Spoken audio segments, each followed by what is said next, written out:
Oi gente, tudo bem? Eu sou a professora Maiara Brasil e hoje nós vamos continuar a nossa aula.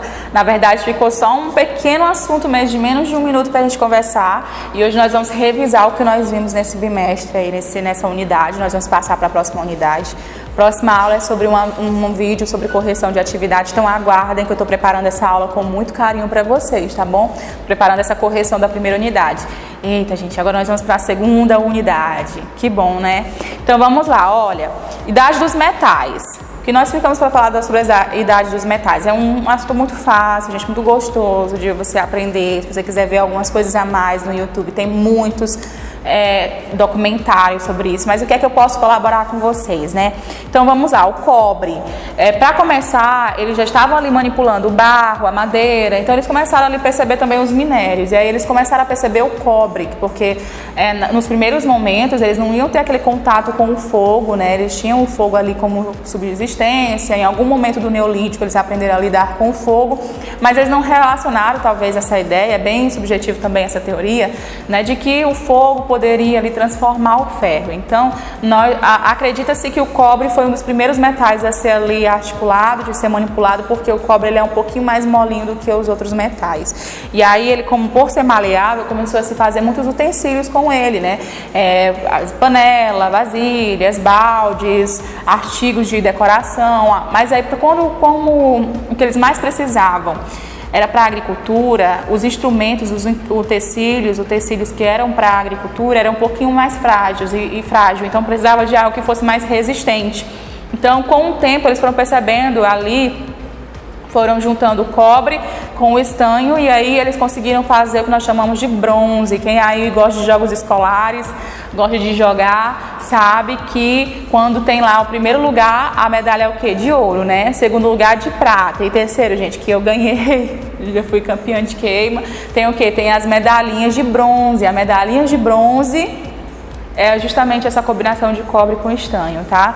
E aí, esse material, esse minério, e com esses dois minérios juntos, essa fundição aí, fez com que surgisse o bronze, que era mais resistente, e eles começaram a fabricar utensílios para a agricultura, o que favoreceu muito para eles. Eles começaram a ter um espaço significativo na agricultura, e aí nós vamos ver as outras civilizações, a Mesopotâmia e o Egito, que vão praticamente um grupo pequeno, vai sustentar toda a camada social, porque a agricultura ficou mais efetiva, ficou mais qualitativa, ou seja, um pequeno agricultor conseguia fazer bem mais a produção com esses objetos de metal, né? Então esses foram os primeiros objetos feitos de ferro, de cobre, né, de bronze, e depois foram feitos outros de ferro, e à medida que os anos iam passando, iam aperfeiçoando técnicas até chegar aos dias de hoje, tá bom? Então nós finalizamos aí o assunto da apostila. Vamos revisar um pouquinho o que é que nós vimos aí durante essa unidade. A gente começou a falar sobre a divisão tradicional da história, né? Que a história, claro, tem muitos autores que dividem a história de forma diferente. Mas a história tradicional, ou seja, a mais conhecida por todo mundo e mais usada por todo mundo, é essa aqui, ó, que divide a história em 1, 2, 3, 4 partes. Ou seja, nós dividimos a história por 4 partes. Nós vamos estudar ainda em muitas civilizações que a gente considera da antiguidade. Então, quais são essas 4 divisões, né? Nós vamos ter ali a antiguidade. Dentro da antiguidade nós temos o quê? Nós temos a pré-história, nós temos os egípcios, a Mesopotâmia, os fenícios, os persas, enfim, esses povos antigos, e os gregos e os romanos, que ainda estão dentro da antiguidade. Na Idade Média nós temos o quê? Nós temos ali o feudalismo na Europa, o feudalismo na China. Nós vamos ter essas áreas aí, os árabes na Idade Média, a Constantinopla na Idade Média. Então aí nós temos a Idade Média, né? A Idade Média é muito conhecida ali pelo europeu, o feudalismo europeu, os papas, os padres, tá bom? Nós vamos ter o que mais? Nós vamos ter a Idade Moderna, que começa ali em torno do século XVI, a partir do século XVI, que é um período marcado pelas grandes navegações, a Revolução Industrial,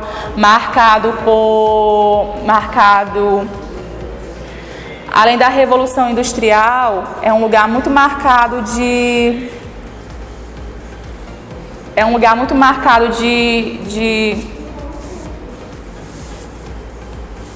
a Revolução Industrial, a Revolução Francesa, a Puritana, a Gloriosa, tá? Então a idade moderna é marcada por isso aí.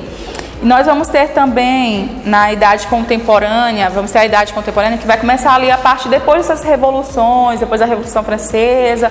Aí nós vamos ter alguns momentos ali de mudanças de governo republicano, muitas confusões aí. Vamos ter a Segunda Guerra Mundial, a Primeira e Segunda Guerra Mundial, nós vamos ter a Guerra Fria, nós vamos ter problemas contemporâneos já próximo dos anos 2000. Então, por causa disso, nós dividimos a história da seguinte forma, né? Nós vamos ter a Idade Antiga, a Idade Média, a Idade Moderna, a Idade Contemporânea. São essas 4 idades aí.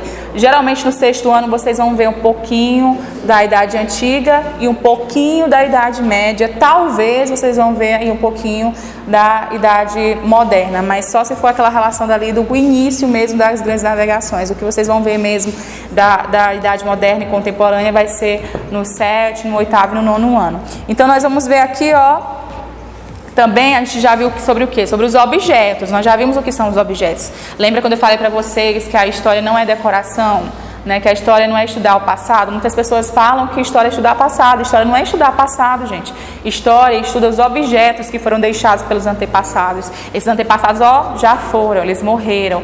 O que eles deixaram pra gente, a gente interpreta esses objetos. Mas a gente não tem como voltar no passado para poder dizer, olha, como é que foi a tua vida? Não tem como. Então o historiador ele não estuda o passado, ele estuda os objetos que são deixados por esses antepassados. E a gente analisa esses objetos, a gente tenta interpretar esses objetos, a gente tenta compreender esses objetos para poder entender também a nossa sociedade hoje. A história ela não é morta, a história só serve, você só estuda algum objeto se tiver uma serventia para você no hoje, se você puder ali analisar algumas coisas que podem ser relacionadas aos dias atuais, ou então analisar uma coisa que deixou de existir hoje, mas que você acha interessante como uma opção, né, de vida. E aí a história é para isso, é para você ver os objetos que seus antepassados já analisaram e deixaram para você e a tentar analisar e interpretar para que possa ajudar a sociedade em que você vive. E aí nós vamos ter também o quê? Esses objetos são fontes e evidências que muitas vezes as pessoas pensam que para ser história tem que ser algo material, algo que é escrito. Por isso que a gente não fala mais pré-história, né? A gente não fala mais pré-história, a gente divide aí, a gente vai falar isso mais na frente. Então, os objetos eles podem ser materiais, escritos, e podem ser fontes orais, fontes imateriais. Ou seja, quer dizer que nós vamos ter aí, dentro dos objetos, documentos que podem ser escritos, como cartas, livros, e podemos ter aí relatos contados oralmente, como a cultura indígena, que vão ser objetos históricos, vão ser fontes históricas. Professor, o que é uma fonte histórica? Fonte histórica, como a gente já viu, a gente está só revisando, é aquilo que me prova que aquele fato existiu, ou então que aquele fato já é contado há muito tempo, né? Então, por exemplo, tem lá o anel. Eu sei que alguém usou aquele anel, então aquele anel é uma prova de que aquela história existiu, que aquela história aconteceu, né? Então os objetos são fontes. Essas fontes podem ser escritas ou podem ser orais, tá? Podem ser materiais ou imateriais.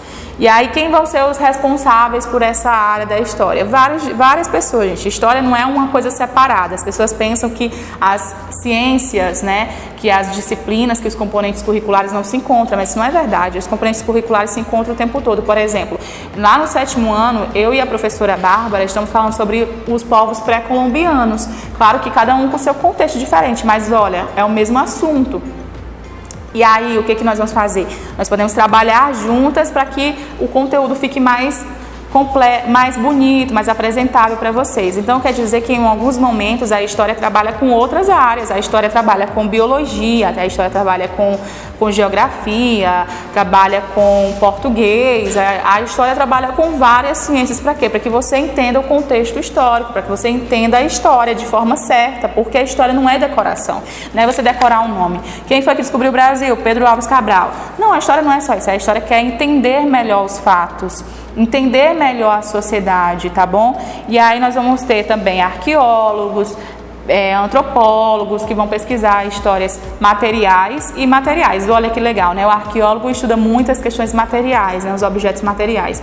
E o antropólogo muito as fontes orais, né? Então é muito interessante. Quem é o arqueólogo? Aquele que fica ali escavando, pegando o objeto, e o antropólogo é aquele que pega as suas malinhas, pega as suas coisas e mora em mais ou menos 5 anos na aldeia para poder estudar toda a história indígena. Então esses são os profissionais da história, são diversos, são variados, cada um com a sua qualidade, cada um com a sua característica. Nós vimos também nas últimas aulas, que ainda foi presencial, sobre evolucionismo e o criacionismo. Nós vimos que são duas teorias que norteiam a maior parte da população. Tem pessoas que acreditam no criacionismo, tem pessoas que acreditam no evolucionismo. Tem gente que acredita nos dois, né, e vive bem com isso. Então, quem acredita no criacionismo são as pessoas que acreditam em Deus ou em deuses, né? São as pessoas que acreditam que tem um ser que criou o universo. Por exemplo, ali o mito de Adão e Eva, que na verdade para a gente é o fato da criação, né?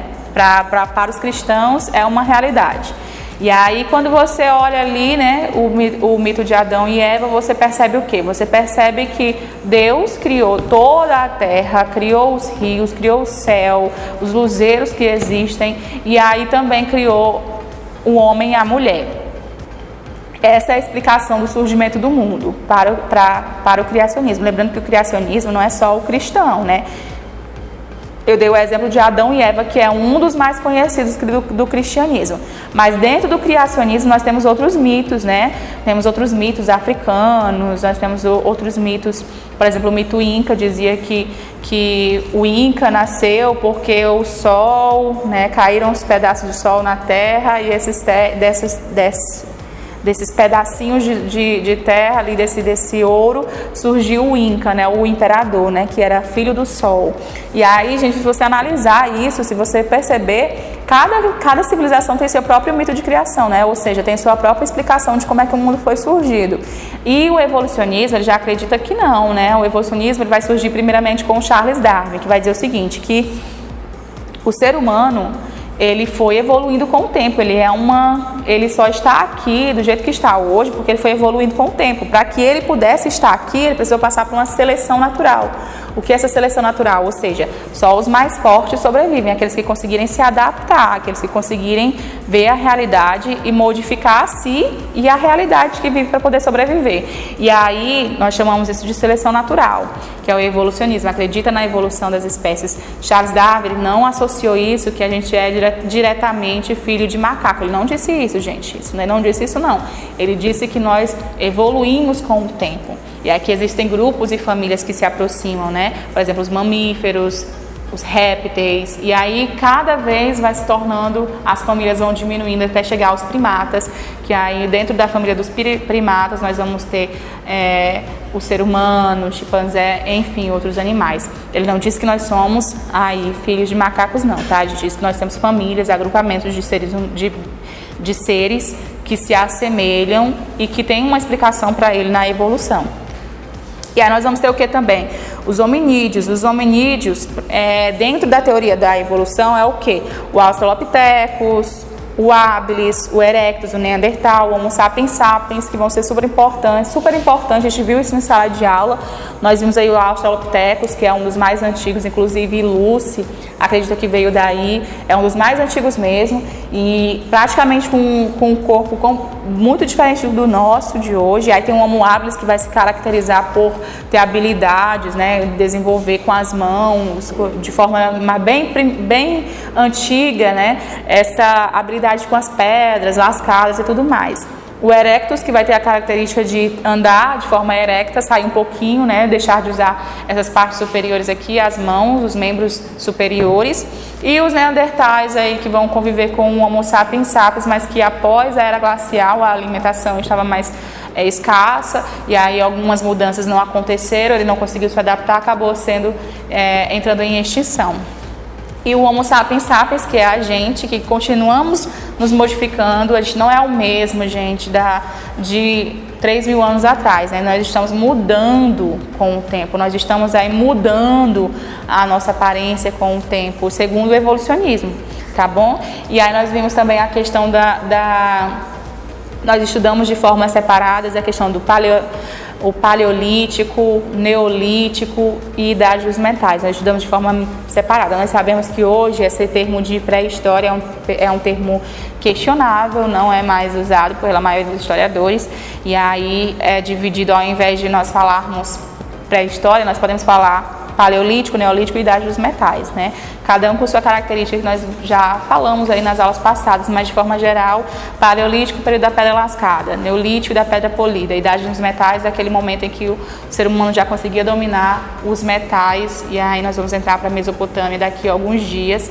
Nós ainda vamos ter algumas aulas de correção da atividade. Quem terminou a unidade 1, tá tudo ok, pode ficar tranquilo. Quem não entregou, se apresse, que é o último dia aí para poder receber a primeira apostila, tá? Fiquem com Deus e até a semana que vem.